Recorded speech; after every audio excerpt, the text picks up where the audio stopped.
Un petit café de bon matin, ça fait toujours du bien. Donc nous voici sur une nouvelle vidéo technique concernant la calligraphie. On va voir aujourd'hui le vocabulaire de la lettre, parce que j'imagine que dans les vidéos que vous auriez déjà pu voir, il y a quelques termes, peut-être que vous ne connaissiez pas. Donc ici, on va éclaircir un peu tout ça. On va se baser sur un modèle que je trouve très bien fait. C'est celui du livre de Julien Chazal, calligraphe français également, que je vous conseille. Alors comme on le voit, on a plusieurs lettres, des minuscules, des majuscules. Elles sont plutôt bien choisies, vous le verrez. Toutes ces lettres sont accompagnées, comme on le voit, de petits traits auxquels j'ai rajouté des numéros. Et numéro par numéro, on va voir quel vocabulaire correspond à chaque élément pointé par ces petits tirets. Donc le numéro 1 pointe deux zones. Ces deux zones ne sont pas tracées de la même manière, elles n'ont pas le même rendu graphique, mais par contre elles portent le même nom. Pour le A minuscule, on a donc quelque chose qui est un petit peu en forme de virgule, tandis que pour le A majuscule, c'est une forme autrement plus difficile à tracer, mais qui porte encore une fois le même nom. On pourrait rajouter plein d'exemples, c'est-à-dire que sur l'autre trait du A majuscule, tout en bas, on a aussi un empattement. Mais si on prend les F, eh bien on a la même chose. On a aussi des empattements en bas, qui sont tracés encore de manière différente. Si on prend le M minuscule, sur le trait numéro 3, un empattement, et ainsi de suite. Numéro suivant, le 2. Alors, vous l'avez entendu très certainement lors de mes vidéos, c'est toute la partie qui va monter au-delà de notre ligne haute pour arriver sur la ligne des astes. Donc, c'est la haste. On peut l'appeler aussi la montante, et parfois même, si c'est plus rare, on l'appelle aussi la tête. En numéro 3, on appelle ça le fût. Cette partie verticale de la lettre, qui peut être incluse dans le corps de la lettre ou même dépassée un peu. En l'occurrence sur notre F minuscule, c'est toute la partie verticale jusqu'au moment où on commence à tourner, et là c'est autre chose. Donc le fût est très souvent la partie verticale de la lettre. Pour un L, ça va être toute sa partie haute, et pour un I, ce sera seulement la partie qui est dans le corps de la lettre. Le point numéro 4, c'est donc cette ligne qui est horizontale sur notre F majuscule. On appelle ça le bras. La partie numéro 5, on pourrait aussi penser que ça s'appelle le bras, mais non. Tous les traits horizontaux qui vont se situer plutôt au milieu de lettres, on appelle ça des traverses ou aussi des transversales.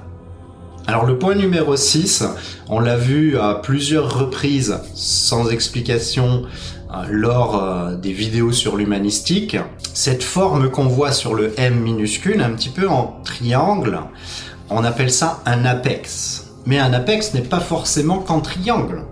Par exemple, sur la Caroline, c'est ce qu'on appelle un apex en massue, qui est bien plus bombé. Un apex peut avoir plusieurs formes différentes en fonction des graphies. On pourrait dire aussi que en haut, on a l'apex et que en bas, on a les empattements. Alors les points 7 et 8 sont très fréquents parce que c'est dû à l'angle d'écriture. Quand je trace un demi-cercle par exemple, avec un angle de 45 degrés, on se rend compte qu'on a une partie fine qui ensuite s'élargit pour devenir épaisse et revient sur une partie fine. Donc en gros sur un O, ici on a l'exemple sur le M, donc il n'y a que la partie haute qui est ciblée, mais sur un O par exemple, en haut et en bas on aurait quelque chose de très fin, on aurait donc des déliés, on appelle ça le délié. La partie 8 sur le M, c'est la zone la plus épaisse du trait, on appelle ça le plein. Vous avez très certainement déjà entendu pleins et déliés. Alors le numéro 9, c'est un trait très fréquent. Tout simplement, il est en diagonale. Donc on appelle ça une diagonale. Alors le numéro 10, c'est un mot que j'ai déjà utilisé, je crois, 2 fois dans mes vidéos. C'est cette zone blanche à l'intérieur de notre Q minuscule. Cette zone blanche, on l'appelle le contrepoinçon. Alors par exemple, sur notre cours en oncial, à la lettre O, je parle à un moment du contrepoinçon. C'est-à-dire que dans ma tête, j'imagine une forme de cercle parfaite et j'essaye d'en faire le contour avec mon tracé. On cherche très souvent à avoir un contrepoinçon bien formé, ce qui permet à la lettre d'être bien proportionnée. Le numéro 11, même chose, un mot que j'utilise très souvent. C'est tout ce qui va descendre en dessous de la ligne d'écriture pour aller jusqu'à la ligne des hampe. C'est donc une hampe ou alors une descendante ou encore, même chose très rarement, une queue. Le numéro 12, c'est ce qu'on appelle la panse de la lettre. Donc sur cet exemple du Q majuscule, le Q est bien rond, bien enflé, sa panse est donc bien définie. Il a une belle panse. Alors le numéro 13, on l'a déjà vu, c'est comme le numéro 8, sauf que sur le numéro 8, on est sur une verticale, tandis que sur ce numéro 13, on est sur un demi-cercle. Mais effectivement, cette zone la plus épaisse du demi-cercle, elle s'appelle également un plein. Le numéro 14, c'est ce qu'on appelle la queue. C'est un élément qui descend aussi sous la ligne d'écriture, mais qui n'est pas une haste ou une descendante. Alors le point numéro 15, c'est quand un tracé relie deux lettres, comme ici notre S et notre T sont reliés au-dessus par une ligature. Voilà.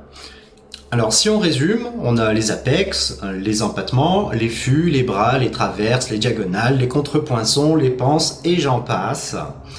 J'espère que cette vidéo vous sera utile lors des prochaines vidéos que je ferai, car au moins vous avez un support pour comprendre tous ces mots de vocabulaire que j'utiliserai à l'avenir. En espérant que cela vous aura été utile, je vous dis à bientôt pour de prochaines vidéos techniques, cours ou essais ou pièces. Faisons-nous plaisir!